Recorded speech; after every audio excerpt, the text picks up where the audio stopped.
Hi hello welcome to NIN media. నేను మీ journalist విప్లవశ్రీ.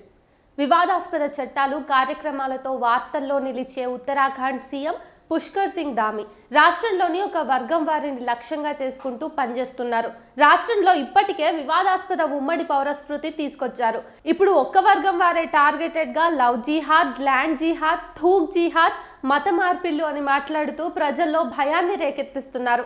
ఆ వర్గాన్ని విలన్లుగా చూపెడుతూ హిందువుల ఓట్లను పొందే ప్రయత్నం చేశారు. రాష్ట్రంలో స్థానిక ఎన్నికల నేపథ్యంలో పలు సందర్భాలలో ఆయన ఈ వివాదాస్పద ప్రసంగాలు వినిపించారు.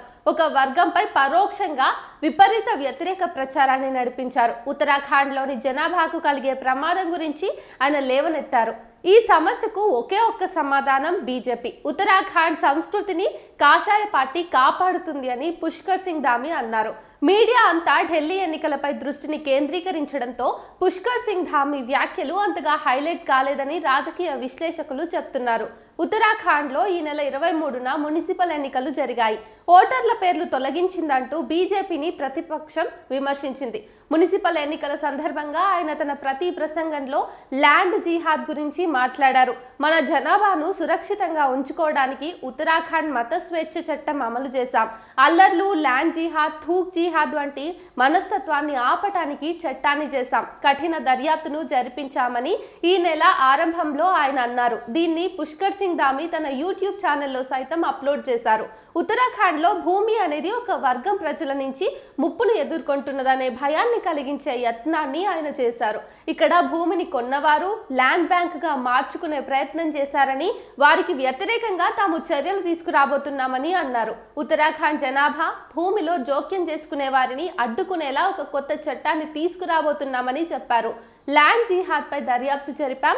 మన రాష్ట్రంలో 5,000 ఎకరాల భూమికి విముక్తిని కల్పించాం.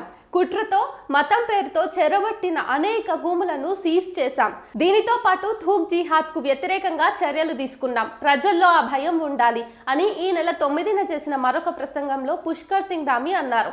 వాస్తవానికి ల్యాండ్, లవ్ జిహాద్ అనే పదాన్ని బీజేపీ, కొన్ని హిందుత్వ సంస్థలు ముస్లింలను టార్గెట్ గా చేసుకోవడానికి ఉపయోగిస్తుంటాయి.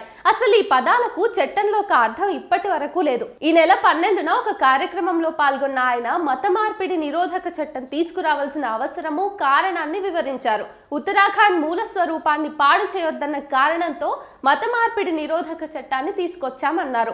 ఆ తర్వాత డెహ్రాడూన్లో నిర్వహించిన ఒక కార్యక్రమంలో ఆయన మాట్లాడుతూ ల్యాండ్ జిహాద్, లవ్ జిహాద్, అసహ్యకరమైనటువంటి మనస్తత్వమైన థూక్ జిహాద్ పైన సీరియస్ గా దర్యాప్తును ప్రారంభించాలన్నారు. అలాగే ప్రభుత్వాస్తులకు నష్టం కలిగించే అల్లర్లకు వ్యతిరేకంగాను తాము చట్టాన్ని తెచ్చామని చెప్పారు. ఈ నెల 17న 3 వేర్వేరు ప్రదేశాల్లో ప్రసంగించారు. అందులోనూ 3 జిహాద్లు, రాష్ట్రంలో జనాభా మార్పు విషయంలో మాట్లాడుతూ ప్రజల్లో భయాలు కలిగే విధంగా వ్యవహరించారు. దేశంలో యూసీసీని అమలు చేస్తున్న ఏకైక రాష్ట్రంగా ఉత్తరాఖండ్ నిలిచింది. ఈ చట్టం రాష్ట్రంలో సోమవారం నుంచి అమల్లోకి వచ్చింది. యూసీసీ నిబంధనలను ఈ నెల 20న రాష్ట్ర కేబినెట్ ఆమోదించింది. అయితే ఈ వివాదాస్పద యూసీసీని తీసుకురావటానికి అంబేద్కర్ పేరును బీజేపీ ప్రభుత్వం వాడుకున్నది. యూసీసీకి అంబేద్కర్ అనుకూలమని ప్రచారం చేసింది. అయితే ఇది నిజం కాదని, ముస్లింల విషయంలో దీన్ని బలవంతంగా తీసుకురావద్దని అంబేద్కర్ చెప్పినట్టు కొన్ని కథనాలు ఉన్నాయి. రాష్ట్రంలోని అన్ని సమస్యలకు ఒక్క వర్గం వ్యక్తులనే విధిగా పరోక్షంగా వారిని టార్గెట్ చేయటం ఏమాత్రము సరికాదని రాజకీయ విశ్లేషకులు అంటున్నారు. బాధ్యతాయుతమైన ముఖ్యమంత్రి స్థానంలో ఉన్న ఆయన ఈ విధంగా వ్యవహరించకూడదని మేధావులు సూచిస్తున్నారు. బీజేపీ ఎక్కడ అధికారంలో ఉంటే అక్కడ ఇలాంటి ద్వేషపూరితమైన రాజకీయాలు సర్వసాధారణమని, ఈ విషయాన్ని ప్రజలు గుర్తించాలని సామాజికవేత్తల, ప్రజా సంఘాల నాయకులు హెచ్చరిస్తున్నారు. దీనిపై మీ అభిప్రాయం ఏంటి?